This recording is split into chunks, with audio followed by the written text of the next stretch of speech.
Wham Blam Kazooie, Crippling Depression back here with another video. This time we're going to be looking at Machete Kills from 2013, the Bollywood-fueled sequel to the film I reviewed last week, Machete. It's a great video, and if you haven't checked it out yet, I'm new to this and I'm still learning all the tricks of the trade, as you could say, so go check it out for me. Directed by Robert Rodriguez, yet again, and with a budget of 20 million, it only went on to make a crappy 17.5 million, which is why we haven't seen the epic possible sequel in Machete Kills in space. As of 2023, there is no reports of it. There was an article in 2021 that was talking about how fans aren't stopping talking to Robert Rodriguez about this film, but anyway. The stakes are higher than ever, with a missile heading towards Washington DC that's being controlled by an undercover schizophrenic Mexican cartel leader who has the trigger attached to his beating heart. There's a wider range of interesting hitman characters and Mel motherfucking Gibson. Remember to like the video, subscribe to the channel and comment suggesting the next video and let me know what I can do to improve these videos. So, getting into it. Machete Kills is a continuation of Machete's badass story. Picking up from the first film, Machete is now an official federal agent again, having been exiled at the beginning of the first film and partnering up with the love interest from that first film, who is played by the deliciously lovely Jessica Alba, who we all know from Fantastic Four and, I don't know, other things. I know last week I was talking about how sexy she is, but god damn she never fails at being so bloody hot. Machete and Sultana are infiltrating an arms deal between the US military and the Mexican cartel before a third-party masked group shows up in helicopters and they start killing everybody. There's a hilarious scene. Machete starts taking everybody down. He shoves his machete into a fuse box and he grabs a guy and he conducts electricity between them. It's great. I love it. And then Jessica Alba's agent Sultana dies. It's honestly a shame. She's killed off almost immediately, Born Supremacy style. I don't know if you've ever seen that film, but they build up the love interest for the first film. And then in the first scene of the second film, she's just shot in the head. And they do that literally here.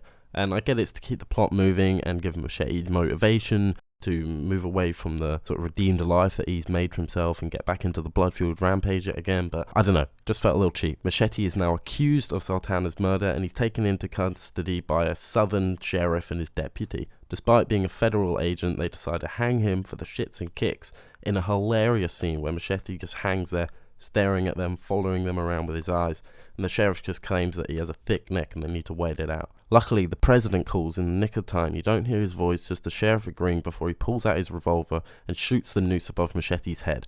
Machete's cool as a motherfucking cucumber as he walks over, grabs the phone and says, "This is Machete." Cue the badass fucking intro guitar music. It's great. I love the tone mixed with the bloody credits. I do believe this is a great intro.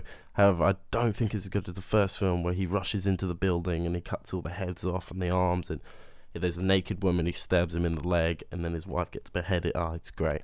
So the president's Charlie fucking Sheen, the party animal himself, the 7-gram rock king, the man I would want to plan my bachelor party because I know how much this man fucking wins. He's winning at life. Did you see the roast on Comedy Central? It's probably the best one, but Amy Schumer, that bitch ain't funny.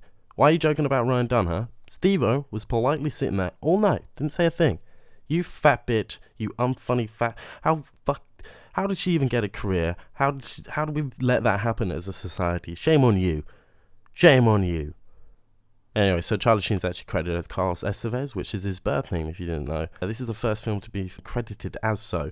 When he was getting into acting, he wanted to use his dad's name, Martin Sheen, to propel him into stardom a little bit easier, rather than his less superior Mighty Ducks Breakfast Club star brother, Emilio Estevez, who just stopped in the early 2000s. Seriously, like, is he dead? I know he made the Mighty Ducks reboot a few years ago, but he could have been kept in some sort of cryogenically frozen state for the last 20 years or so.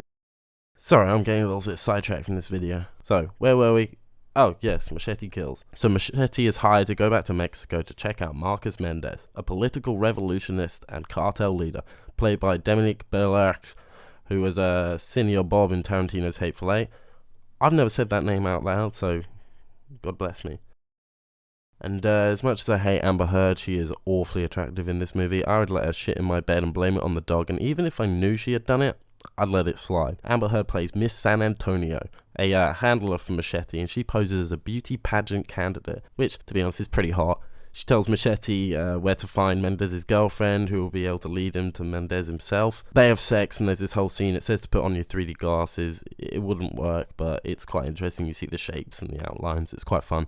Machete uses this information and goes to a brothel to find Mendez's girlfriend, Cereza, who, played by none other than High School Musical's fine jailbait ass Vanessa Hudgens, who is the daughter of the head hooker of the brothel, the mistress, the madame, played by the smoking hot mum from Modern Family, Sofia Vergara, has machine gun titties and looks fucking good in this movie. She's got some fine looking hookers to help her try and capture Machete after Cereza let Machete take her to help bring him to Mendez to try and help him.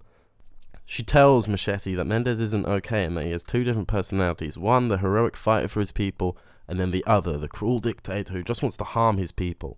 On the helicopter on the way to Mendez's jungle compound, a goon takes a phone call from Mendez, wanting to send a message to Machete. He orders his goon to kill his beloved girlfriend in front of Machete. There is this whole action scene where Machete faces off with this goon after Mendez does this classic Bond villain entrance scene where he explains his whole plan and then Machete escapes. And I noticed when I was watching this film again, Mendez's evil personality is way more Mexican than his other personality. Like, I do understand both characters, they're Mexican, but the way he shifts between them, especially towards the middle of the movie, it's just comedic, and I suppose that was a creative decision, I guess.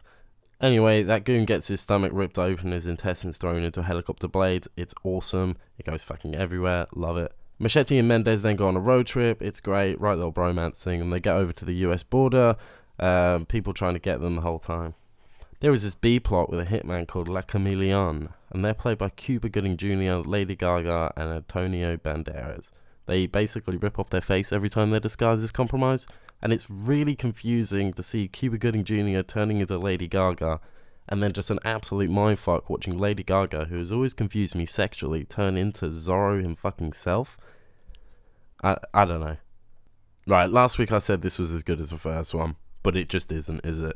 I love it, but there is just something missing. The life force, the essence, the right stuff. What the French call a certain... I don't know what. So Machete makes it over the border with Mendez, but they are rushed by the same masked gang that from the opening that killed all the Mexicans and the US soldiers and also Sartana. They just kill Mendez straight outright. That sends Machete into a shock, and then he just gets gunned the fuck down and he's dead. Cuts to black. I was hoping it was the end of the movie there. I think me and my friends who were watching it thought it was the end of the movie. We're hoping it was the end of the movie, but sadly he wakes up at Vostek in a healing pool, and we're introduced to the actual main antagonist of the film in the character of Luther Voss, played by the Jew hater Mel Gibson. I fucking love Mel before anybody gets pissy. He's basically Elon Musk mixed with Scientology in this movie, and he wants to blow up the world and go off in his little rocket and start anew. Fucking weird. He tells Machete that he wants to create a clone army, using Machete as the template for them. Machete says there's only one Machete. He escapes and returns with the help of Michelle Rodriguez's She and her resistance, with the help of Osiris Tom Savini, the prosthetic makeup legend who designed such creatures as the motherfucking zombies in Dawn of the Dead. He's also the one who killed Cheech, Machete's brother, Padre. He nailed him to a cross, crucified him. In the first Machete, you would have seen that last week, if you watched the damn video. Voz leads a group of unwilling people onto a shuttle and they fly off into space, and Machete destroys Vostek, and then he gets hired by President Charlie Sheen again to go off into the mission into space to stop Mel Gibson from killing more Jews, or whatever this film is even about at this point.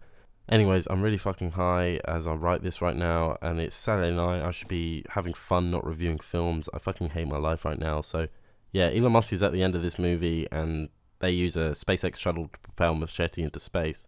Thanks for watching, and remember to like and all that jazz, and I'll see you next week.